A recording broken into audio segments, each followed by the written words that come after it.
दोस्तों, मैं अनुज यादव एक बार फिर से आपका ग्लोबल फिजिकल ट्रेनिंग में हार्दिक स्वागत करता हूं। आज की इस वीडियो में जानेंगे सिन पेन के बारे में। सिन पेन होता क्या है, कैसे उसको ठीक करते हैं और क्या क्या कारणों से वो सिन पेन हमारे आता है।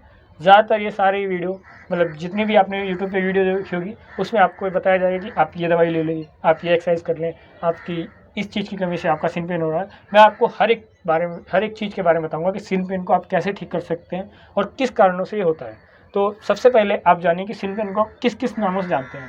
पहला नाम है सिन पेन, फिर सिन स्प्लिट्स, तीसरा नाम है पैरों में दर्द जो हिंदी में बोलते हैं, जो इंडियन लोग बोलते हैं, और चौथा नाम है जो हमारी टिबिया, जो हमारी ये बोन है, इस बोन में पेन आता है, यानी कि मीडियल टिबियल स्ट्रेस सिंड्रोम। ये चौथा नाम है। ये ही फिजियोथेरेपिस्ट और जो नॉर्मल जो फिजियोथेरेपिस्ट डॉक्टर होते हैं वो इसी नाम से जानते हैं।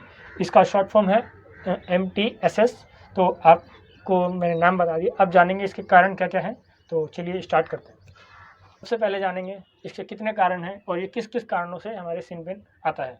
सबसे पहला कारण है कि आपका जो शरीर है वो ज़्यादा हैवी है और आपने एकदम से उस बॉडी पे, उस पैरों पे ज़्यादा प्रेशर देके आप रनिंग स्टार्ट कर दिए हैं। अगर आपकी बॉडी ज़्यादा हैवी है तो आपका सारा लोड आपके पैरों पे आएगा और आप रनिंग करेंगे तो आपका जो प्रेशर है वो पैरों की वजह से आपका सिन पेन उखड़ जाएगा।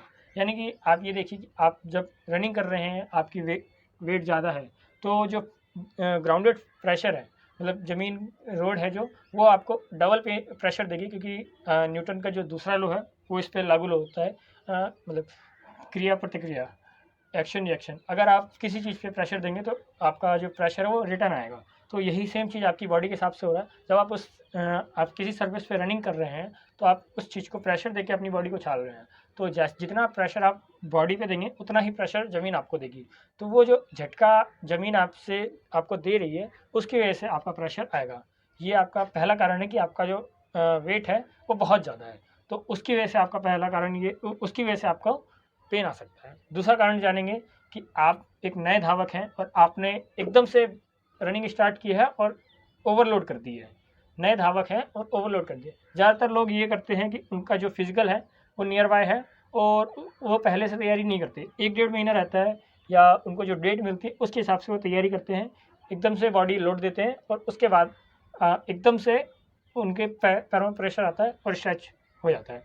उससे आपके पेन में बहुत दर्द होता है। जैसे आपके इनर की तरफ रहेगा, बाहर की तरफ रहेगा, पीछे रहेगा। ये तीनों पेन आपके सिन पेन में ही आएंगे और इसकी वजह से आप रनिंग नहीं करता है। तो इसमें आपको करना क्या होता है कि आप या तो रेगुलर कुछ टाइम, जैसे 3-4 महीने अगर आपके पास रह रहे हैं, आप कोई भी फिजिकल की तैयारी कर रहे हैं, तो कम से कम 3 से 4 महीने पहले से स्टार्ट कर दीजिए, क्योंकि ये आपको बेस्ट है कि आपके कहीं बॉडी पेन नहीं होगा और नॉर्मल से स्टार्ट कीजिए।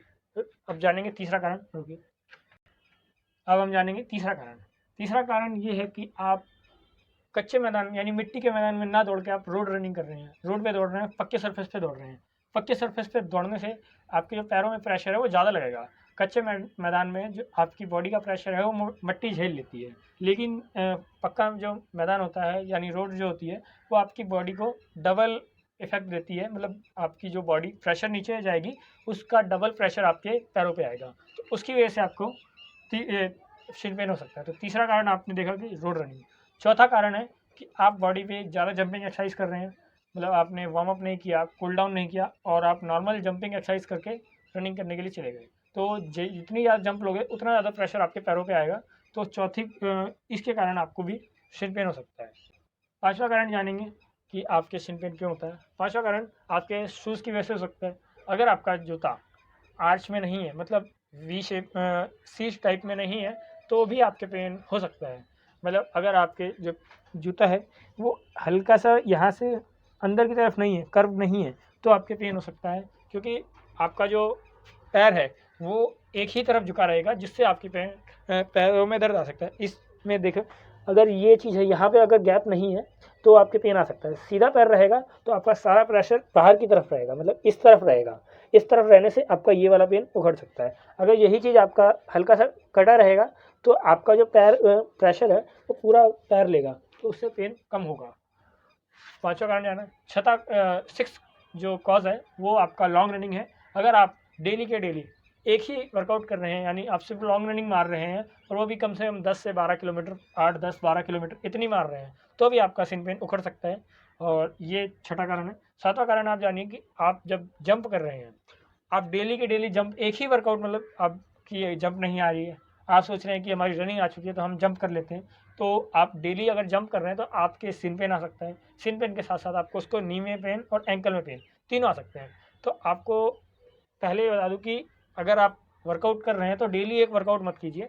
एक वर्कआउट से आपका इम्प्रूवमेंट भी नहीं होगा और आपके जो पेन है वो बढ़ जाएंगे। इसका कारण आपका ये हो सकता है कि आपकी जो लेग में है वो, उसमें आपके विटामिन डी की D3 कमी, विटामिन की कमी और कुछ कैल्शियम की कमी की वजह से भी आपका सिन पेन हो सकता है। जैसे आप पहले नहीं कर रहे थे रनिंग और आपके पेन नहीं था, लेकिन आपने जब रनिंग स्टार्ट की तो आपकी बॉडी में जो कैल्शियम थी, विटामिन थी, उसकी खपत ज़्यादा हुई। मतलब उस रनिंग की वजह से, उस एक्स्ट्रा वर्कआउट की वजह से आपकी बॉडी में कैल्शियम और विटामिन की कमी से आपका पेन आ गया। तो उस चीज़ को पूरा करने के लिए, मतलब आपको उस चीज़ को पूरा करना पड़ेगा, तब आपका वो पेन जाएगा। ये आपका 8वां कारण है। अब जानेंगे 9वां कारण। 9वां कारण ये है कि आप अपनी जो बॉडी है वो, मतलब वार्म अप नहीं कर रहे हैं, स्ट्रेचिंग नहीं कर रहे हैं, मतलब आप अपनी बॉडी को कूल डाउन नहीं कर रहे हैं। अगर आप वर्कआउट कर रहे हैं उससे पहले आप बॉडी को वार्म अप नहीं कर रहे हैं और डायरेक्ट आ रहे हैं, रनिंग कर रहे हैं, तो उसकी वजह से आपका स्ट्रेच पड़ेगा और आपका पेन आ जाएगा। यही चीज़ आपको लास्ट में भी करनी है। वर्कआउट किया आपने, स्ट्रेचिंग करनी ज़रूरी है। स्ट्रेचिंग करने से जो भी आपका पेन है वो स्ट्रेच हो जाएगा। थोड़ी जो आपके खून की बहाव है, वो मतलब जो खून का फ्लो है वो तेज़ हो जाएगा, उससे आपका जो पेन है वो कम हो जाएगा। तो अब जानेंगे लास्ट कारण।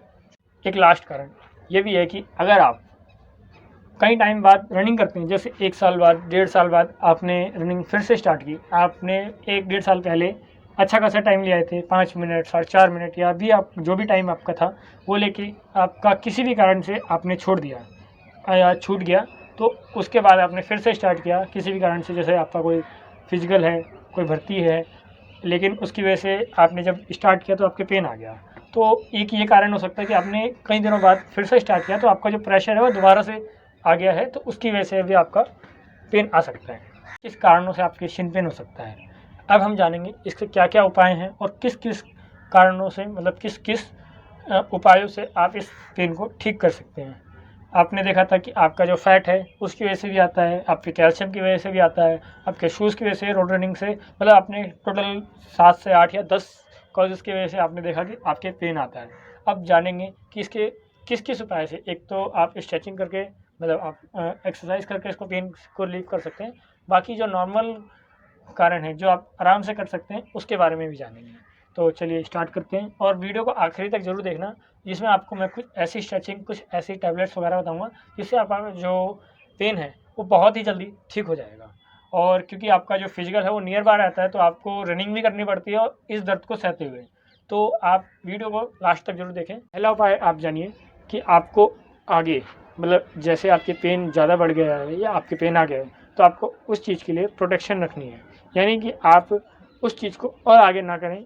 अगर आप उसी चीज़ को आगे करेंगे तो आपका जो पैर है वो फ्रैक्चर हो सकता है, यानी कि मतलब पैर फ्रैक्चर नहीं होगा, आपकी जो मसल है, जो आपकी सिन स्प्लिट्स है, टिबियल, उस चीज़ में फ्रैक्चर आएगा। और आप अगर उस चीज़ को एक्सरे वगैरह कराएंगे तो आपको नहीं दिखेगा, वो आपके पास पेन है वो पेन रहेगा, वो सिर्फ MRI में ही दिखेगा। तो आपको पहला ये है कि आपको उस चीज़ में प्रोटेक्शन रखनी है। जैसे आप जानिए कि अगर आपका ये कपड़ा है कहीं से फट गया है तो आप उसको सिल सकते हैं, तो वो सही रहेगा। अगर आप उस चीज़ को फटे में हाथ या कुछ भी करके थोड़ा और फाटेंगे तो अच्छे से फट जाएगा। तो आपको उस चीज़ को और नहीं, एक्स्ट्रा यूज़ नहीं करना, यानी ओवर यूज़ नहीं करना उस चीज़ को। आपको उस चीज़ में कुछ दिन के लिए रोक के रखनी है, आप सिर्फ वहाँ पे जाके वॉक कीजिए और सिर्फ स्ट्रेचिंग कीजिए, आपको प्रोटेक्शन रखनी है। पहला कारण आपने जाना कि प्रोटेक्शन। दूसरा, अब जाने दूसरा कारण, आप अपनी बॉडी को रेस्ट दीजिए। जैसे आपके पेन कल आया है, आज सुबह आया है, एक्स्ट्रा पेन आया है, मतलब आप उस पेन को सह नहीं कर सकते, तो आप एक पेन किलर लीजिए, नॉर्मल पेन किलर, ज़्यादा हैवी नहीं लेनी। नॉर्मल पेन किलर से आपका जो पेन है वो नॉर्मल हो जाएगा और आपको उस पेन को रेस्ट पे रखना है, यानी कि आपको अपनी बॉडी को रेस्ट पे रखना है 2 से 3 दिन, जब तक आपकी बॉडी का जो ब्लड फ्लो है वो नॉर्मल ना हो जाए। मतलब ब्लड फ्लो आपका जो तेज़ हो जाएगा, जिससे आपकी जो टिश्यू हैं जो टूटे हुए हैं वो रिकवर हो जाएंगे। उस चीज़ को आपको रेस्ट पे रखना है। ये दूसरा उपाय है। तीसरा उपाय है कि आपको आइसिंग करनी है। अगर आपके पेन बहुत ज़्यादा है मतलब आप उस चीज़ को सहन नहीं कर पा रहे हैं, तो आप आइसिंग कीजिए। आइसिंग करने से आपका जो स्वेलिंग है, जो पेन है, वो कम होता है। आइसिंग आपको उस आइस बैग ले लेनी है। अगर आपके पास आइस बैग नहीं है तो नॉर्मल आइस आती हैं, या फिर आप अपने फ्रिज में वगैरह में रख के निकाल के आप उसको तौलिए के ऊपर रख के घिस सकते हैं, यानी कि उस चीज़ पे सिकाई कर सकते हैं आइसिंग से। और चौथा है कि आप उस चीज़ को अपने जो पैर को है, जो पैर को हल्की गर्म पानी से सिकाई कीजिए। जैसे आपने आइसिंग मॉर्निंग की, तो आप गर्म पानी या फिर नॉर्मल जो पानी है उस पानी से सिकाई करेंगे, वो शाम को करेंगे। अगर आप दोनों एक टाइम करेंगे तो उसका फ़र्क नहीं होगा। एक टाइम आप आइसिंग कीजिए, एक टाइम गर्म पानी से सिकाई कीजिए। ये चौथा है। पाँचवा उपाय ये है, आप जब भी सो रहे हैं, मतलब जैसे आप इवनिंग में सो रहे हैं, आफ्टरनून में सो रहे हैं, जब भी लेटे हैं, तो अपने पैरों को हल्का सा ऊंचा रखिए। मतलब जैसे आप सर के नीचे तकिया लगाते हैं, आप सर के नीचे तकिया ना लगा के अपने पैर के ऊपर तकिया लगाइए। पैर के नीचे, यानी 2 तकिए आपके पैर के ऊपर रहेंगे, तो जो आपका ब्लड फ्लो है वो मूवमेंट होगा लेग से आपके हार्ट तक। तो वो जो ब्लड फ्लो है वो पीछे की तरफ आएगा, जो आपका जो रुका हुआ ब्लड है वो मूवमेंट होगा, तो आपका जो पेन है वो कम हो जाएगा। इसको एब्लेशन बोलते हैं। तो आप अपना उस चीज़ से इसको ठीक कर सकते हैं। पाँचवा उपाय आपका ये है कि आप अपने जूतों को नया ले सकते हैं। आप अपने शूज़ नए ले सकते हैं, या फिर आप उसमें सिलिकॉन जो आपका सोल है वो लगा सकते हैं। आप शूज़ को जो नए लेंगे उसमें ये रखिए कि आपका जो शूज़ है वो आर्च टाइप में हो, सी टाइप में हो, और उसमें डबल सोल हो। यानी कि आप देखेंगे दो शूज़ होते हैं, एक तो नॉर्मल सोल वाले और एक डबल सोल वाले। जो रनिंग शूज़ होते हैं उसमें डबल सोल होती है, एक नीचे की तरफ और एक ऊपर, जो एक मोटी सोल होती है, जो वाइट कलर की पट्टी होती है। जैसे आप ये देखिए, मेरे पास कलंजी का शूज़ है, इसमें डबल सोल है। एक तो ये वाइट कलर की पट्टी और एक ये जो पतली सी है, ये आपकी जो जर्क है उस चीज़ को बचाएगी, और ये आपकी बॉडी में जो जंप है उस चीज़ में मैनेज करेगी। जंप करने से आपकी यहाँ पे दोनों प्रेशर आएगा, और जो ज़मीन का प्रेशर है वो ये चीज़ मतलब आपकी रिकवर करेगी। तो आप डबल सोल वाला शूज़ ज़रूर लें। जैसे सेगा का आ रहा है, अगर आप लोअर फैमिली से हैं, नॉर्मल फैमिली से हैं, तो आप सेगा का शूज़ ले सकते हैं। 500, 600 और एक 800 रुपये में बेस्ट शूज़ आता है सेगा का, वो ले सकते हैं। थोड़ा भारी रहेगा लेकिन आपकी बॉडी के हिसाब से वो मैनेज हो जाएगा। अगर आप ठीक ठाक लेना चाह रहे हैं तो आप स्पार्क के और कलंजी के इस समय बेस्ट शूज़ चल रहे हैं। तो कलंजी के 1500 से 2500 के बीच में आपको जूते अच्छे खासे मिल जाएंगे। और आप अपनी डाइट को, यानी आप अपनी बॉडी में जो डाइट की कमी है, उसकी वजह से जो कारण जो आपके पेन आया है उस चीज़ को ठीक कर सकते हैं। डाइट में आप अपनी विटामिन D3 और कैल्शियम, ये दोनों चीज़ को बढ़ा सकते हैं। विटामिन D3 आपको सूर्य से, मतलब सन से मिल सकती है, और नहीं तो आप उस चीज़ के लिए टैबलेट या इंजेक्शन दोनों चीज़ ले सकते हैं। मैं उस चीज़ के लिए आपको यहाँ पे दिखा दूँगा, और आप कैल्शियम के लिए भी मैं आपको टैबलेट दिखा दूँगा। और नहीं तो अगर आपके बहुत ज़्यादा पेन है तो आप उस चीज़ को रेस्ट के साथ साथ आप उस चीज़ में मालिश कीजिए तेल से। तेल आपको नॉर्मल लेना है सरसों का, उसमें आपको लहसुन काट के डालना है उसका, जिससे उसका रस निकले, और अजवाइन को नॉर्मल डाल दीजिए। उन दोनों में जो शक्ति है वो आपके पेन को बहुत जल्दी एब्जॉर्ब कर लेगी और जल्दी से ठीक कर देगी। उस चीज़ को आप अगर रनिंग कर रहे हैं, आपके पास 1-1.5 महीना ही है, तो उस चीज़ को 2 दिन में एक बार या रोज़ डेली कर सकते हैं, जिससे आपका पैर मजबूत भी रहेगा और आपको पेन भी नहीं आएगा। इन उपायों से आप ठीक कर सकते हैं। और अब आप जानिए कि कौन कौन सी एक्सरसाइज आपको करनी है, क्योंकि आप वर्कआउट के बाद एक्सरसाइज करनी ज़रूरी है, तभी आपकी पेन वो नहीं होगा या फिर जल्दी निकल जाएगा, जल्दी चला जाएगा। तो आपको पहले वर्कआउट से पहले बॉडी में वार्म अप करना है, स्ट्रेचिंग करनी है थोड़ी बहुत, जिससे आपका पैर खुले। अगर आप रनिंग कर रहे हैं तो आपको वार्म अप और स्ट्रेचिंग दोनों चीज़ करनी ज़रूरी है। वर्कआउट के बाद आप अच्छी खासी स्ट्रेचिंग कीजिए। आप अपने लेग की स्ट्रेचिंग बहुत करिए, क्योंकि आप एकदम से वर्कआउट कर रहे हैं। अगर आपका दिल्ली पुलिस का या CPO जो भी आपके नियर बाय फिजिकल है, आर्मी को छोड़ दो, क्योंकि आर्मी वाले लोग पहले से लगे रहते हैं, एथलीट लोग पहले से लगे रहते हैं, लेकिन पेन उनके भी आता है जिनका नियर बाय फिजिकल है। तो वो लोग एकदम से प्रेशर देते हैं और उनके पेन बहुत आता है, ज़बरदस्त आता है। तो उस चीज़ उनके ये क्या रहता है, कम से कम 30 मिनट का आपको स्ट्रेचिंग वर्कआउट अलग से करना पड़ेगा। आपने जो वर्कआउट किया वो और आपका स्ट्रेचिंग वर्कआउट। मैं आपको बताऊंगा कि कौन कौन सी एक्सरसाइज करके आप इस पेन को कम कर सकते हैं या हटा सकते हैं, एकदम मतलब पूरा ही फिनिश कर सकते हैं। तो चलिए स्टार्ट कर। अब मैं आपको एक्सरसाइज बताऊंगा। आपको वर्कआउट के बाद इन एक्सरसाइज को करना ज़रूरी है, जिससे आपका जो सिन पेन है वो जल्दी से ठीक होगा। पहले आपको नॉर्मल खड़े होना है, अपनी बॉडी को अपने शोल्डर के बराबर, और आपको लंजिंग नहीं है, मतलब आपको पूरा नीचे की तरफ जाना है, जिससे आपके थाई में मतलब हैमस्ट्रिंग में खिंचाव आएगा और नीचे काफ के पीछे स्ट्रेच आएगा। आपको स्ट्रेचिंग करनी है कम से कम 10 से 15 बार। मैं करके दिखा देता हूँ। करने क्या है, ये करना है आपको, अपनी कमर मूवमेंट करनी है पूरी, इससे आपको दोनों हैमस्ट्रिंग और ये पीछे की तरफ दोनों तरफ खिंचाव आएगा। ये आपको 10 से 15 बार करनी है, 3 सेट। उसके बाद आपको दोनों पैर ज्वाइन कर लेने हैं, और आपको मैं आपको साइड से करके दिखाता हूँ। ज्वाइन करने के बाद आप अपने एंकल पकड़ेंगे और अपना जो फेस है वो घुटने में टच कराएंगे। ट्राई करेंगे आप जितना टच करा सकते हैं, और पैर को अपने आगे की तरफ खींच सकते। करना क्या है, आपको हाथ से ये पकड़ना है और ट्राई कराना है अपने घुटने से तरफ लगाना है। जितना आप आगे स्ट्रेच करा सकते हैं, आपका ये पूरा स्ट्रेच होगा, जिससे आपका यहाँ का भी पेन कम होगा और यहाँ का भी पेन कम होगा। ये आपका दूसरी होगी। तीसरी में ट्राई करेंगे, आप अपने हाथ ज़मीन पर रख सकते हैं, नहीं तो आप पंजों को पकड़ सकते हैं। जैसे आप इसको पकड़ के भी ऊपर खींच सकते हैं, नहीं तो आप हाथ ज़मीन पर आगे भी अपने सर को घुटने में लगा सकते हैं ऐसे।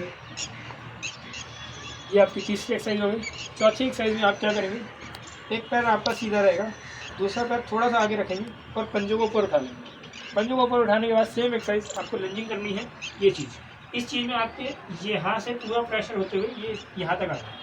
इस प्रेशर, जो यहाँ प्रेशर आएगा वही आपका जो आपका ब्लड फ्लो है वो तेज करेगा, और इससे आपकी स्ट्रेचिंग अच्छी होगी और आपका पेन कम होगा। ये करना है, सेम इसी चीज़ को पंजे से पकड़ना है और ट्राई करना है ऊपर खींचते हुए सर लगाना है इसमें। ये आपको यही एक्सरसाइज सेम दूसरे पैर से भी करनी है। ये मेरा ये लगाया सर। ये हो गई नॉर्मल एक्सरसाइज खड़े होकर। अब करेंगे बैठ के, या फिर आप ये कह लीजिए पहले खड़े होकर ही पूरी कर लेते हैं। आपको एक पत्थर ले लेना है, पत्थर के ऊपर एक पैर रखना है, दूसरा पैर पास में ही रखना, और दोनों पैर ट्राई करना है कि सीधे रहे।